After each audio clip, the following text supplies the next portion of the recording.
The rain came not as a warning, but as a hush, an old hush that draped the town in silver-grey sorrow. The road to the edge of town, little more than packed mud and tired roots, was slick with rivulets. Lanterns behind windows flickered like doubt in a preacher's voice.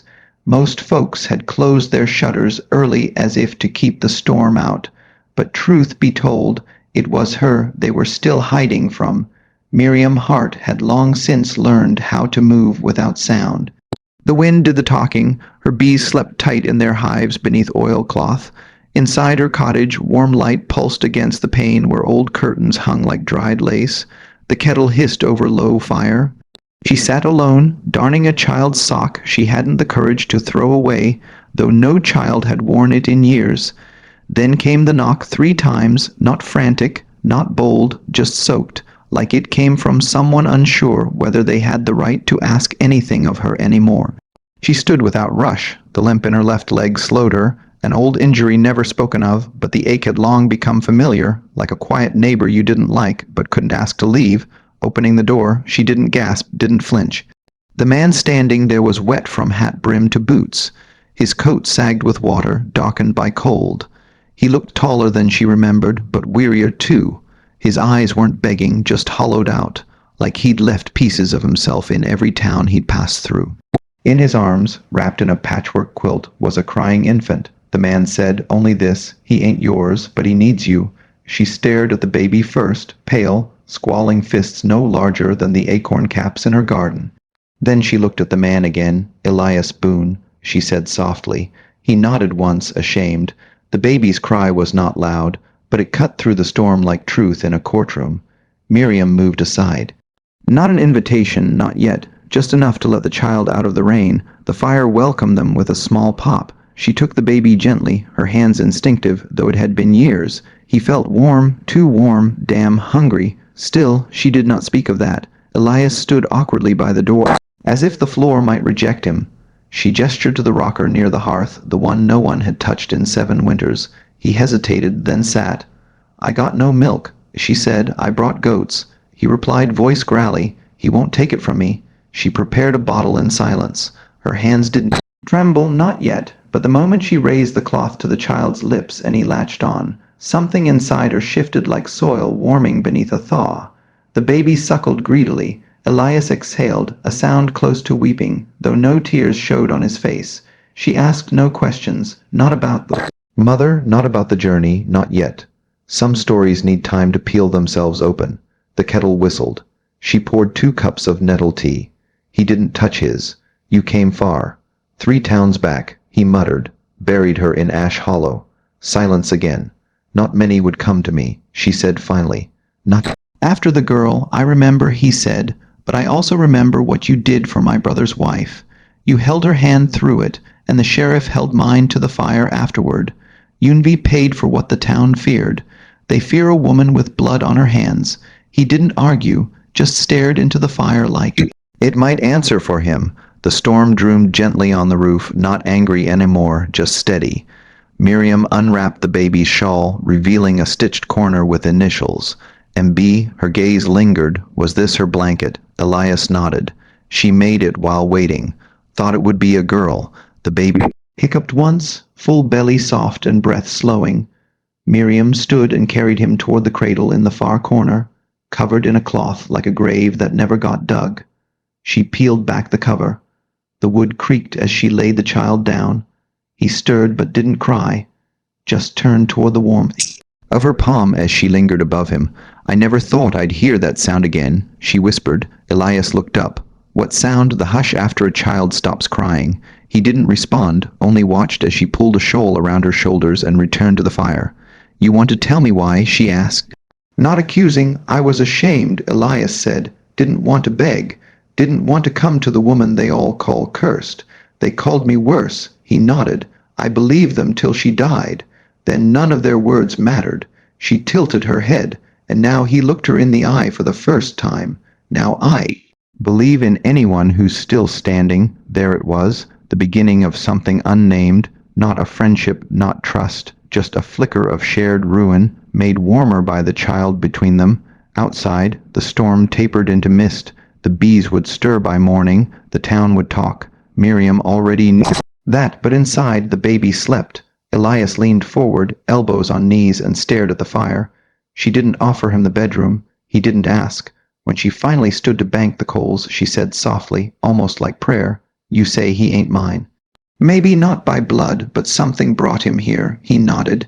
"You got a name for him?" she asked. He shook his head. "Didn't want to name him until I knew where he'd belong." She glanced toward the cradle. "Then I suppose you're halfway there." He rose slowly, boots echoing on the plank floor. "I'll go," he said, though he didn't move. "You already did," she answered, and came back. She watched him take off his wet coat and hang it by the fire. She didn't stop him, didn't tell him to stay, only left the door unlocked that night for the first time in years, and when the baby stirred again just before dawn, it was Elias who reached him first. Some stories don't begin with love. Some begin with need, and sometimes that's the holiest thing of all. The wind that followed the rain carried no apology. It swept low across the prairie, brushing frost against fence posts and tugging at loose shutters. Morning light crept through the small paneled window of Miriam Hart's cottage, like a guilty guest, soft and unsure, laying its pale hand on the child still sleeping in the cradle by the fire. Elias Boone stood at the sink, rinsing a tin cup in silence. His shoulders were slumped, heavy from a night spent half sitting, half watching, caught between sleep and the slow understanding that he had placed a life into the hands of a woman the town no longer trusted. Miriam was already up. She didn't clatter. She moved like memory, soft, faded, but undeniable. Her limp was more pronounced in the early hours, and he watched her rub her hip once while spooning crushed oats into a small pot. She didn't speak. He waited, feeling the weight of the unspoken stretch between them. When the baby stirred with a soft mewl, it was Miriam who moved first. She didn't hesitate this time. No fear in her touch, only something that looked dangerously like knowing. She held the baby in the crook of one arm and fed him slow, patient, as though the rhythm might steady something in herself too. Elias sat across from her. "I never learned how to feed him," he said. She nodded, not judging. "Most men don't." He rubbed his eyes. "He wouldn't take it from me. Screamed every time he was grieving. I thought that only came later. It comes when it wants," she murmured. "Babies feel what they don't understand." He looked at the child, then back at her. So do grown men. She didn't smile, but something softened at the edges of her face. The baby finished and drifted back into sleep with a little sigh. She carried him to the cradle and covered him with the blue shawl again. Then she turned to Elias. "You said you buried her in Ash Hollow." He nodded. "How'd she die?" He exhaled. "Blood wouldn't stop. Came too fast." I waited too long. Thought the neighbor's girl could help. She ran off screaming. "You didn't send for a midwife. I thought I could handle it." She turned her face from him. "No," he said quickly. "I didn't mean it like that. I didn't want to bring your name back into the house. Not after what they said, what I said. And now I'd bring your name to heaven if it'd keep that boy breathing." The word struck her square. She looked at him as if seeing him for the first time. He cleared his throat. "I heard she died, that girl you helped, but folks didn't say much about how she was already bleeding when she came to you. They just said you failed her." Miriam reached for the edge of the table, steadying herself. "I never knew the full of it." He continued, "Just took their word and turned my back. You weren't the only one," she said, voice low.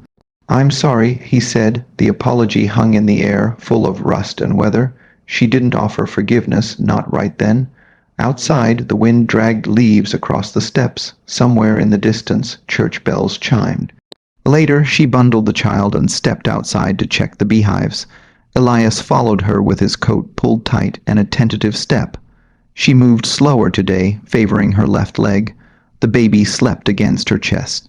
He watched her tend to the hives, hands sure practiced. She tapped the sides gently, listening. "They're hungry. Storms keep him in too long." Elias leaned on the fence, watching her with the bees. "Why do you keep doing this?" After they all turned, she didn't answer at first. Then, "Because something still needs me, even if it's just honeybees," they walked back in silence. The baby snuffled and turned his head against her shoulder. Inside, Miriam began stirring honey into warm water for the child's bath. "I brought him here because I had nowhere left," Elias said quietly. She poured the mixture into a basin, testing the temperature with her wrist. "I figured that, but I also brought him here because I thought maybe I wasn't supposed to raise him alone." Her hands paused. He stepped closer. "I'm not asking for anything. I just needed someone who wouldn't look at him and see a mistake." "And what do you see?" "I see a reason I'm still breathing." She lowered the baby into the warm basin, one hand supporting his tiny back. The infant kicked a little, then relaxed, sighing as if the water remembered him. Elias knelt beside her, silent, watching her work. He noticed the way she kept water gently, poured it over the child's chest, humming low. She said, "You still haven't named him." "I know." "Why?" He met her eyes. "Because I don't know who he'll be. Not yet. Not until I stop being the man who let his mother die." Her hands froze. "I wasn't cruel," he whispered. "I was just proud, and pride kills just as easy as fever." She looked down at the baby. "He's warm now." Elias reached out, fingers brushing the towel she'd prepared. He lifted the child into his arms. The baby blinked sleepily and didn't cry. Elias wrapped him slowly, like he was wrapping up his own guilt in soft linen. Then came the knock on the door. Miriam Unk's body stiffened. Outside stood Mrs. Evelyn Pike, bonnet drawn tight, chin lifted like she expected to find sin inside. Behind her, two women from the prayer group, their hands clasped too tight to be only praying. "Morning," Miriam said evenly. Evelyn's eyes darted between Miriam and Elias, then landed hard on the child in his arms. "So it's true," Evelyn said. "You've taken in a man and a child with no name." Elias didn't speak. Miriam stepped forward. "What do you want, Evelyn?" The older woman's voice curled, "Just came to offer guidance. Surely you understand how fragile your reputation already is." Miriam's hands clenched behind her back. "I stopped caring about my reputation the day they left me to bury a girl alone, and now you've taken in another man's burden. That child should be with a good family. He's with someone who won't pretend kindness for the sake of appearances." Evelyn sniffed. "We uncle'll be watching, Miriam. Then you'd better bring a chair." Elias watched as the women turned away, stiff skirts swaying, whispers already beginning. When the door closed, he let out a long breath. That going to be a problem. "It already was," she said simply. The day wore on with little said between them, but something had shifted. That evening, Elias found a hammer and began fixing the loose step on her porch. She brought him nails and held the wood steady. He didn't thank her. She didn't smile. But when the child cried out in the middle of the night, it was Elias who rose, and it was Miriam who brought the warmed bottle without being asked. Before he fed the baby, Elias looked over at her in the dim firelight. "He ain't mine, not really," he said. She leaned against the doorframe, her shawl wrapped tight. "He's not mine either," she replied. "But he's here, and sometimes that's enough." He nodded. A few moments passed. The fire crackled. The baby fed slow, eyes wide and calm. "I don't know how to raise a child," he admitted. "I didn't either until I held one." The baby's fingers wrapped around Elias's thumb. Small, sure. And just like that, something settled. Not peace, not yet, but a quiet kind of pact. The world outside would circle, Judge whisper. But in that little house on that cold night, a man with no rights sat beside a woman with no reputation, and between them a child they both claimed in silence. Tomorrow would bring new trouble, but for tonight the cradle stayed full, the door unlocked, and the fire warmed up by mid-morning. The frost melted off Miriam Unk's window pane in slow beads like tears that had waited through the night to fall. The town had started whispering before the sun had fully risen, and by the time Miriam stepped into the yard with a jar of warmed milk and a knitted cap atop the baby's head, the smoke was already rising from the chapel stove and from the townspeople's mouths. It started in the pews. Evelyn Pike's voice was the flint. The others just caught the spark. "He's sleeping under her roof with a child that ain't hers nor his scandal. Don't stay quiet forever. She's trying to play mother again like the last time didn't end in a grave." The words stretched like fence wire, tight and slicing, but Miriam didn't look toward town. Not once. She had bees to tend, roots to cover, and a porch with 3 broken steps that Elias had begun mending after breakfast, jaw set like he was trying to fix more than wood. The baby was better. His eyes followed light now. He made soft sounds at Miriam's hums and wrapped his fingers around her shawl whenever she held him near. There was strength in that grip, a kind of claim. Elias caught her watching the boy one afternoon while she rocked him on the back stoop. "You ever think about having one of your own?" he asked. Her hand stopped mid-motion. The silence between them stretched again, and for a long moment it seemed she wouldn't answer. "I did," she finally said, "once." He waited, but she didn't continue. Later, while Elias gathered wood near the edge of her land, Miriam stood alone in the garden. She touched the edge of a forgotten cradle of soil, now full of new sprouts, small greens fighting through thawed dirt. She didn't remember planting them. That afternoon, Elias brought back news from the general store.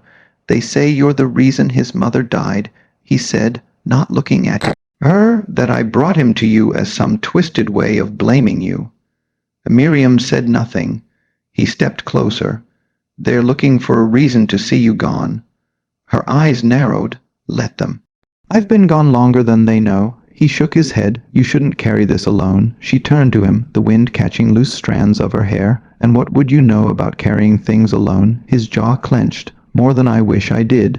She let the silence answer for her. Inside, the baby cried. Both turned toward the sound at once. Miriam moved first. Her limp was less noticeable now. Habit was making her strong again. She held the child against her chest, rocking slow, whispering soft syllables he didn't understand, but somehow needed.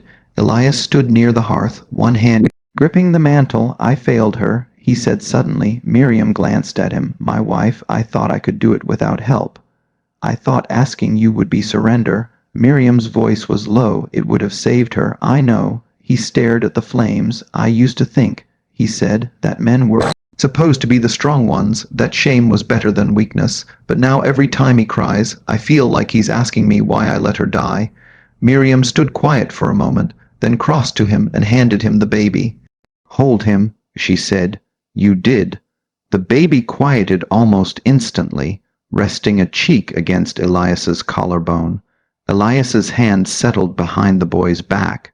"You didn't fail her because you were weak," Miriam whispered. "You failed her because you were alone."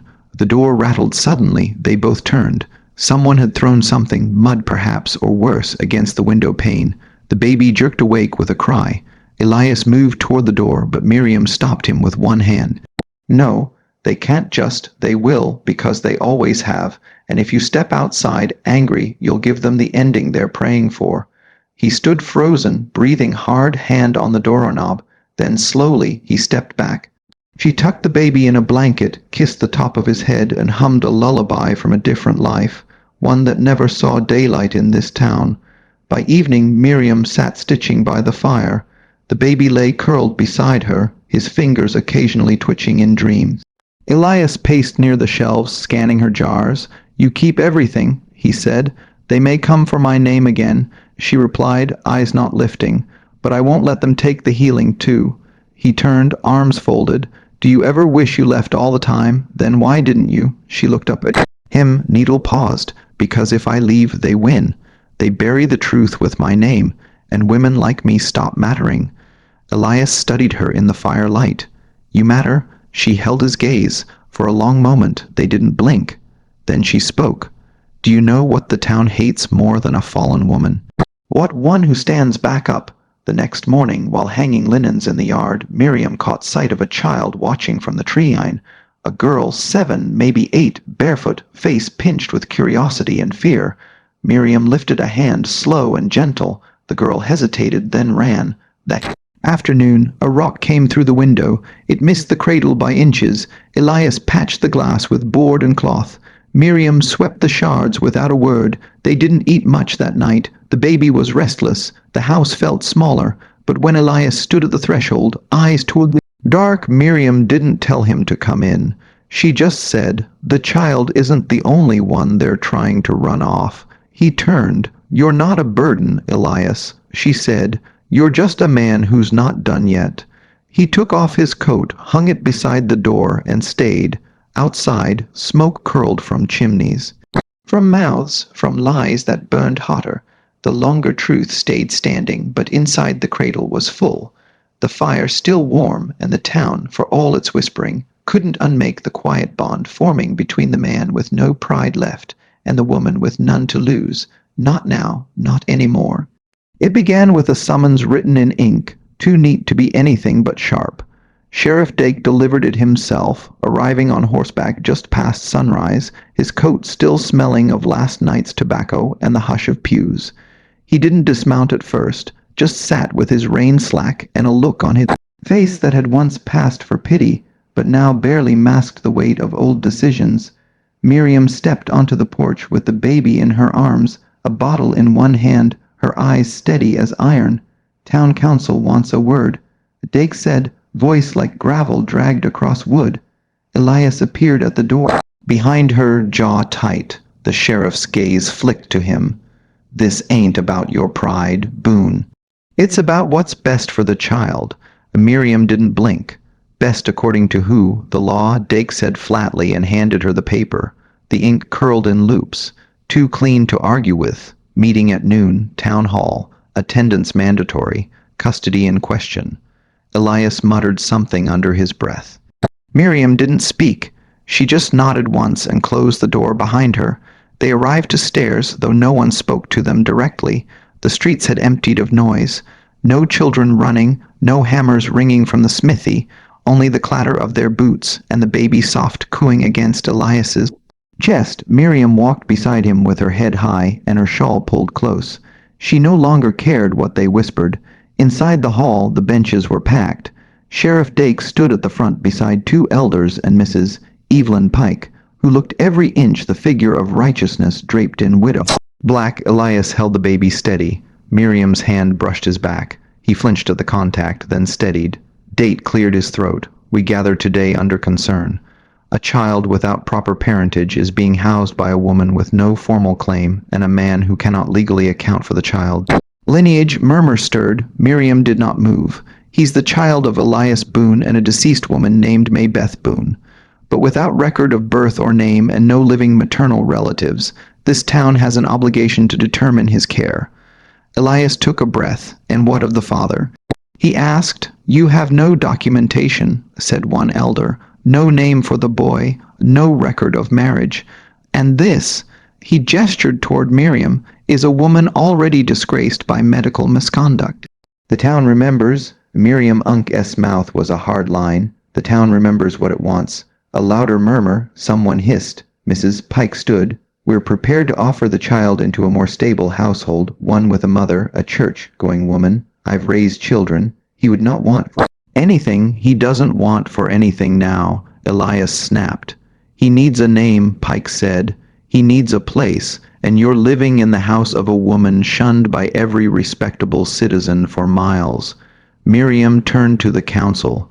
You think because you watched me fall, I forgot how to stand, she said, voice level. I never once raised my voice in my own defense. I let you whisper, let you carve me hollow. But that child came to my door cold, motherless, and hungry, and I did what none of you did. I opened it. Dake stepped forward. The question is not what you've done, Miss Hart. It's what right.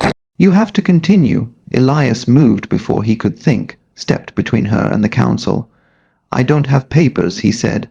I don't have land any more or a wife, but I have this boy. I carried him across 3 counties looking for someone who wouldn't turn him away. And now you're telling me you take him from the one person who didn't. Mrs. Pike stepped forward. The law, Elias growled. Didn't hold my wife's hand while she bled out. That silenced them. Even Pike took a step back.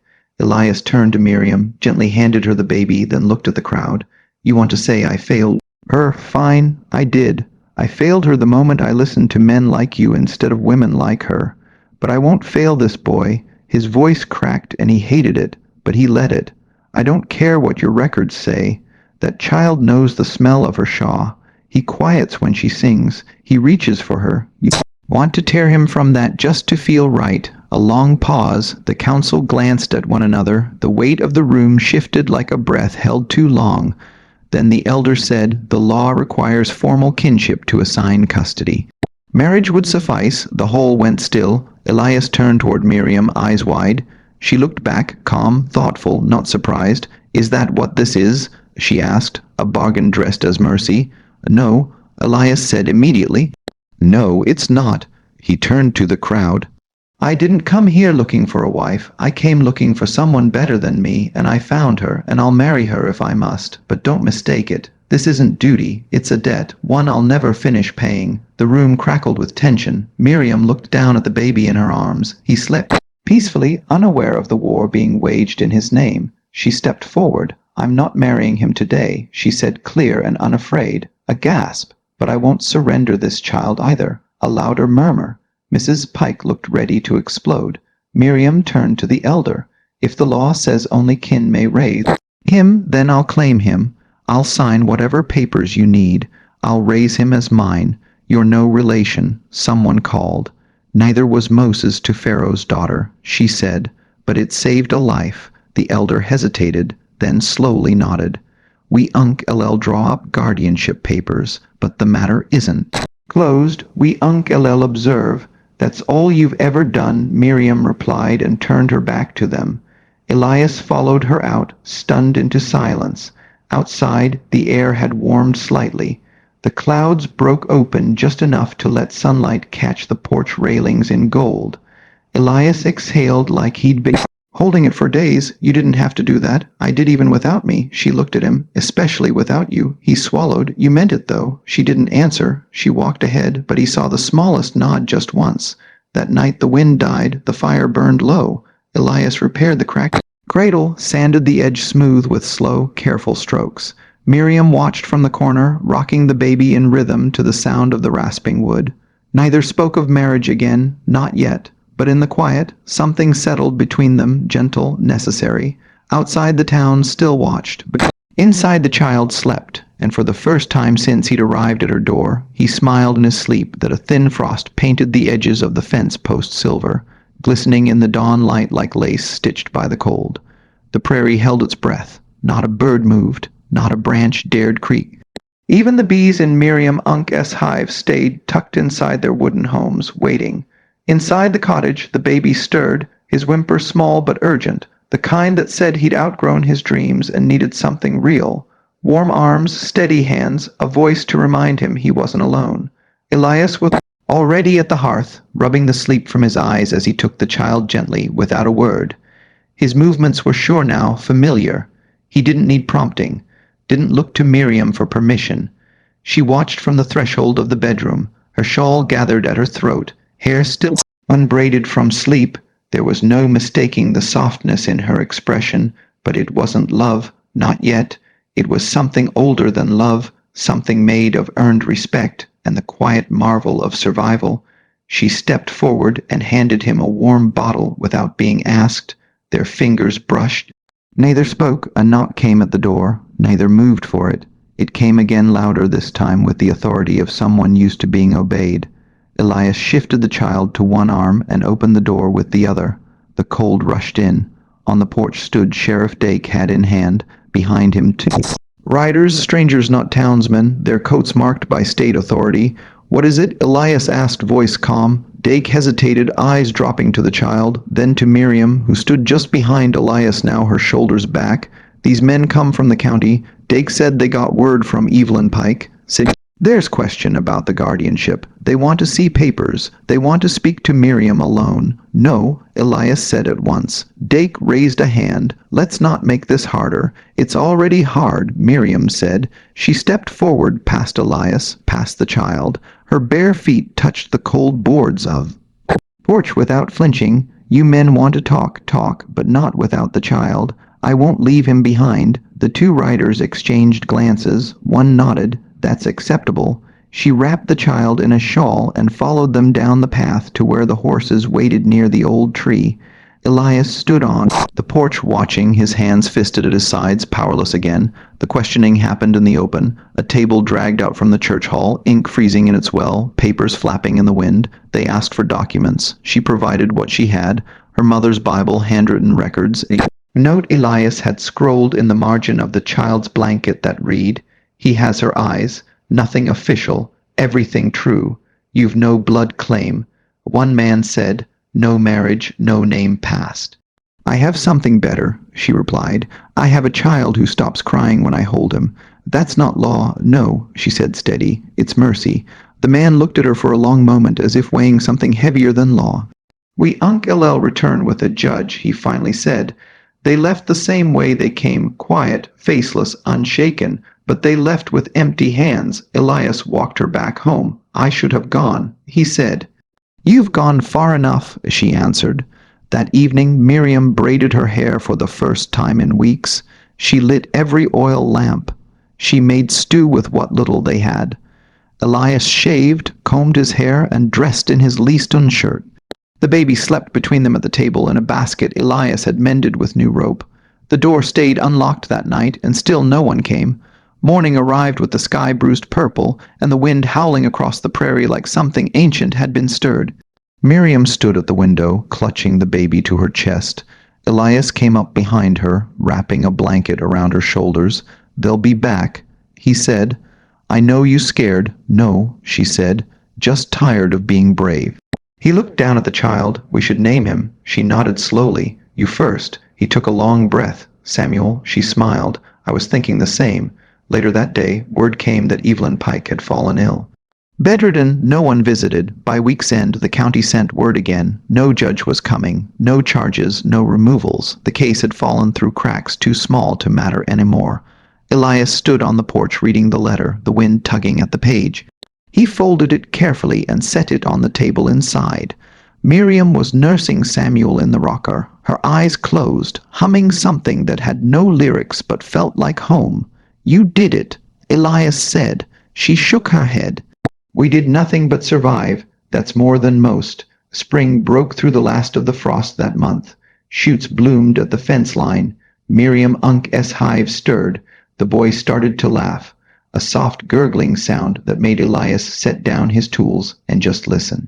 One morning, Miriam woke to find Elias repairing a small wagon wheel. She stepped into the yard with Samuel in her arms. The child reached out toward the light, his smile wide. Elias looked up. "You never asked me to stay," he said. "I never needed to." He stood brushing sawdust from his hands. "I'd like to anyway." She looked at him long, then nodded. In that small nod lived everything the town had denied them. Dignity, choice, grace earned slowly and without fanfare. They never married, not with papers or vows, but the town stopped asking. Instead, they watched a woman once cast aside rebuild her porch one beam at a time. They saw her laugh at the market. They saw a man carry a child on his shoulders through the chapel green.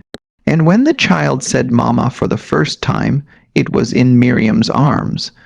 A year passed then too, and no one remembered the scandal. Only the child who always smiled and the couple who never needed a title to belong. Some stories don't need fire to end with light. Some just need time and hands that don't let go. And when the town spoke of them now, it was in softer tones around full tables under golden dusk. And if anyone ever asked how it all began, the story would always start the same. He knocked on her door in the rain holding a baby and said, "He ain't yours, but he needs you." And she, with hands that had been burned and healed again, opened the door and let him in. Sometimes the people you're meant to save are the very ones who save you back. Not with words, not with promises, but with a quiet decision to stay when the world tells you to go. And if you ever feel unclaimed, unseen, remember, mercy isn't loud. It's a hand that knocks and a heart that dares to answer.